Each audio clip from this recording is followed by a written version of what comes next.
Paano malalaman na isang kausap mo ay tunay na mayaman or fake na mayaman? Sa episode natin na ito, pag-uusapan natin ang 12 habits ng tunay na mayaman. So tune in, don't tune out. Videos that will make you wealthy and debt-free. Hi there, this is Chinkitan, your pambansang wealth coach. Alam niyo ba, karamihan ng mga tunay na mayaman na nakikita ko at namimit ko, hindi sila talaga yung mga showy type. Marami sa kanila ang tahimik pero talagang sobrang yaman. Hindi sila nag-aabol ng atensyon pero solid talaga ang kanilang ipon. So ngayon, papakita ko po sa inyo ang talagang 12 katangian ng tunay na mayaman. Una, hindi sila nagpapabida. Yung habang iba, ito again, walang masama kung nagpo-post ka, di ba? Pero alam mo naman yung goal mo, intention mo, bakit ka nagpe-flex May mga iba nagpe-flex ng bagong achievement, goals, sasakyan, bahay. Pero yung mga tunay na mayaman, sobrang low-key. Hindi nila kailangan ng validation mula sa iba dahil ng tunay na mayaman. Hindi sila nagyayabang. Sa totoo lang, ito po para sa mga taong talagang nakatanggap ka ng konting promotion, di ba? Or konting success. Huwag nating sayangin ang pera sa pagpapakitang gilas. Mas masarap ang buhay na wala kang kailangan patunayan. Do you agree? Type agree sa comment section. Yes! Number 2, ang tunay na katangian ng isang tunay na mayaman, especially when I talk to them, mas mahilig silang makinig kaysa magsalita. May kakilala ba kayong wala ng ibang kundi pinag-usapan ang kanyang sarili? Kung gaano sila kagaling, di ba? Ano mang achievements nila sa buhay, kung ano nagawa nila, at di lang nakipagdebate pa, makikisawsaw sa lahat ng chismis. Ang mga tunay na mayaman, mas nauuna po yung parang gusto nilang matuto Nakikinig sila, nag-o-observe sila, nagbabasa sila, nanonood silang educational videos, di ba? Kaya kung gusto mong makuha ang vibes nila, ubusin din ang ating oras sa pag-aaral. Pakikinig. Huwag mo aksayin ang oras mo sa mga walang kwentang bagay. Pangatlo, katangian ng tunay na mayaman. Ito po ang na-observe ko. Yung mga mayaman they avoid super high-risk investment. When you say super high-risk investment, hindi sila padalos-dalos sa pera. Hindi sila sumusugal sa mga get-rich-quick schemes. Alam po nila yan. Oo, yung pag nag-i-invest po sila. Una, ang rule nila, I've learned from them, is they invest on something that they know. Number 2, they invest the money they can afford to lose. Just in case mawala yan, kahit million yan o billion yan, purot lang yan pagdating sa kanila. Diba? Kaya mga kapatid, huwag kang papasok sa mga investment na hindi mo alam at napakataas ng risk. Kaya pag-aralan muna, tamang kaalaman, ang pinaka-best na sandata pagdating sa investment. 4 na katangian ng mga tunay na mayayaman, super haba ang kanilang pasensya. Hindi sila nagmamadali. Alam nila kasi ang success hindi instant Hindi sila naiinggit sa mga taong yumayaman at mas magagaling sa kanila. Diba? They stay in their lane. They stay at what they're good at. At yung pera, dumarating na lang na mabilis dahil alam nila yung ginagawa. Kaya please, ito lang ang pakiusap ko sa inyo. Kung gusto mo talaga yumaman, huwag mo habulin ang mabilis na pera, yung fast income. Mas mahalaga itong gawin mo. Be consistent. Be disciplined sa pag-iipon at sa pag-i-invest. Punta na tayo sa number 5 na katangian ng isang tunay na mayaman. They have multiple sources of income. Grabe yung napapansin ko talaga, hindi lang talaga sila iisa. Prove my point.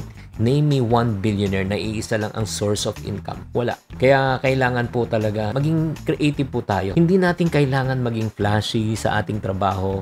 Diba? Kahit na pakita po natin na malaki ang kita mo. Pero in reality, ito lang po Mag-iisa lang ang source of income mo. Kahit malaki ang kita mo, nanganganib ka.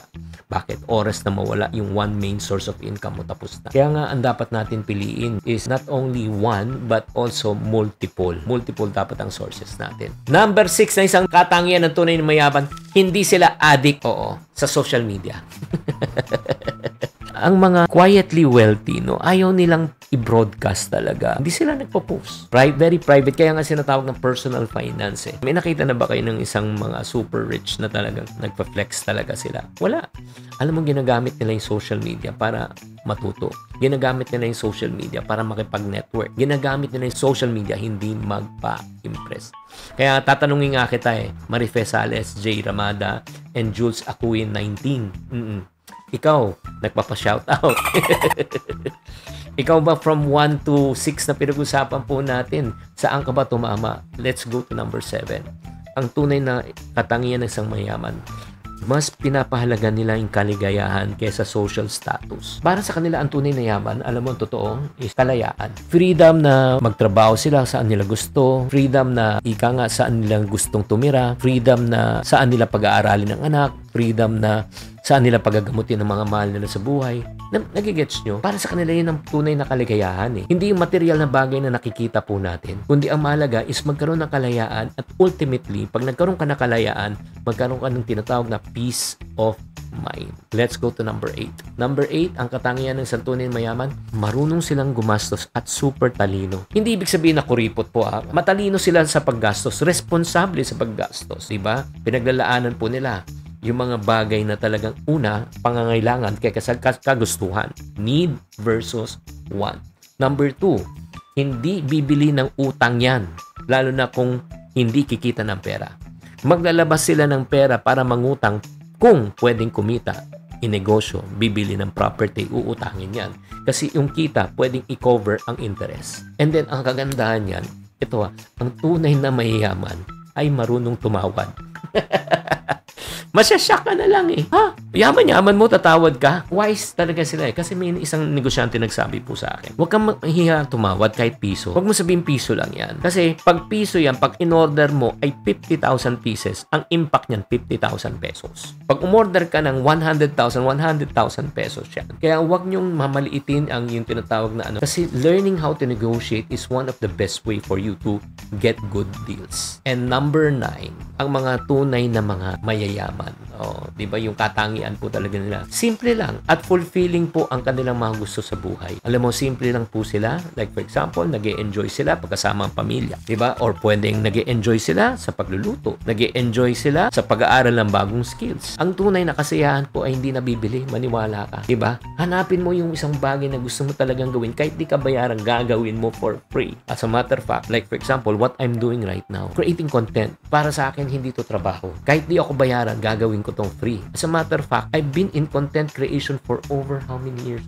18 years na. 18 years na ako na sa YouTube. 18 years ago, walang monetization. Walang bayad. And the reason why I'm doing this, kapatid, is because I want to reach out to more people, especially ang kababayan nating OFW na hindi naman kayang umattend ng mga session ko. Diba? Yan pong ginagawa. Kaya nga, maghanap kayo ng ika nga ng mga bagay na gusto nyo gawin. And last but not the least, dapat gawin kong 12 pero gagawin ko na lang 10.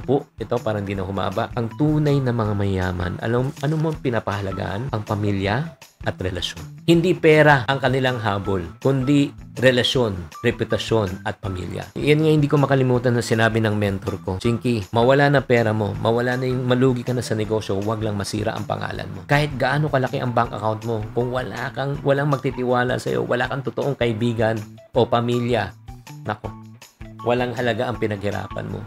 Kaya mga ka-friendship, huwag lang tungkol sa pagyaman, trabaho, ang hinahabol po natin. Alam mo, maglaan din tayo ng oras, diba? Huwag natin sirain ang relasyon sa kaibigan, kamag-anak ng dahil lang sa pera. Ang pera pwedeng kitain, pero ang relasyon napakahirap buuin. Kaya itong sa 10 na ito, tatanungin kita, sa palagay mo, saan ka ika nga tinatamaan dito? Alam mo, lahat po tayo minsan, kahit di pa tayo sobrang yaman, pero minsan sumusobra ng ating yabang. Kaya mga kapatid, hindi lang nasusukat ang pagyaman sa dami ng pera. Nasusukat yan sa tamang mindset at sa tamang habit. Kaya ikaw, gusto mo bang yumaman ka na tahimik lang? Ano ang habit mong gustong simulan ngayong taon? I want you to comment below. Maraming salamat and I hope that you got encouraged. Don't forget to like, share, and also subscribe. Tatandaan, tamang karunungan, tamang disiplina po ang susi sa pagyaman.